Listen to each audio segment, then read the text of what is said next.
Thank you, Mr. Chairman. Director Haines, I don't want to get into a long discussion about the debt limit, but it is a fact, is it not, that the House of Representatives has passed a bill that would raise the debt limit. If it were passed by the Senate and signed into law by the President, a default would be avoided.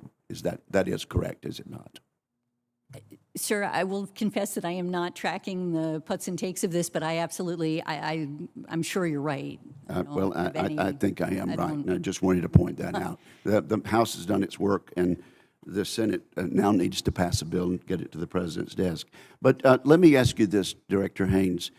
The General said since he was a young officer, the threat has changed, the threat has exponentially increased. Do you agree that this is the most complex and dangerous threat environment since World War II? And I'll ask that to both of you. Director Haines first. Sure. Thank you, sir.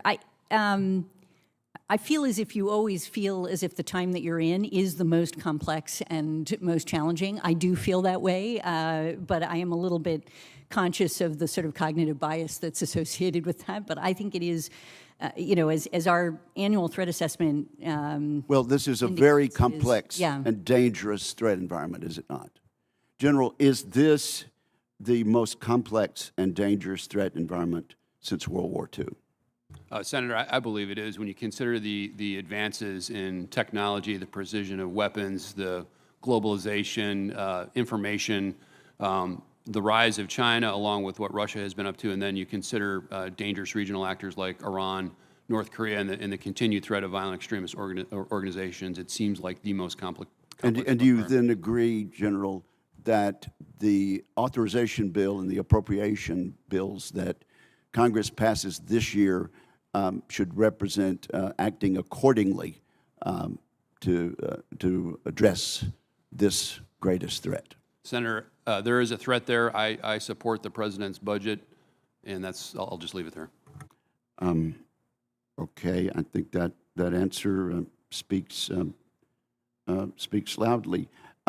China gives us a figure, General Barry, about how much they spend. They say $224 billion annually on their military. Do you agree that China spends significantly more than they publicly admit? And what's your best estimate of how much their annual defense spending is? Senator, there are a number of factors that go into that estimate. I'd be more comfortable in a closed session to discuss that. And Director Haines, I guess you don't want to discuss that publicly also. Well, let's then let both of you discuss what this Ukraine war has done to Russia's military capability, not only today, but over the next 10 to 15 years. General? A number of factors as well, Senator. I think, just the combat losses, and I spoke of this in my opening statement about the New Look Army. The reorganization that the Russian military took in the early 2000s meant that they would be better, faster, smaller, if you will, from what they were in the Soviet era. That army largely is gone, and they're relying on reserves and reserve equipment, older Soviet-era kinds of kit. It's going to take them a while to build back to more advanced kit. The estimates go from 5 to 10 years based on how sanctions affect them and their ability to put technology back into their force. So I think they've had a setback in the ground forces, but still very, very capable in their strategic forces. Director Haines, the next 10 to 15 years, based on what has happened to the Russian conventional military capability so far?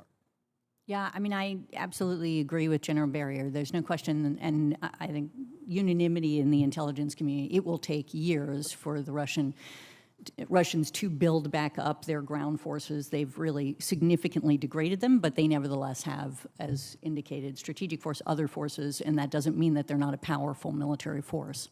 Okay, well, and let me just say this with regard to my previous question. There is an unclassified Department of Defense annual China military power report.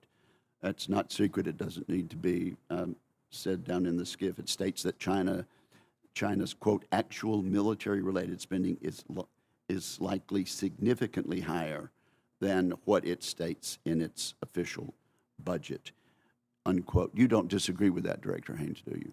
No, I think one aspect of it is the civil-military fusion that we see in China, where so much of, in fact, their civilian industry is actually adapted and used by their military, and when you consider that, it's a significant.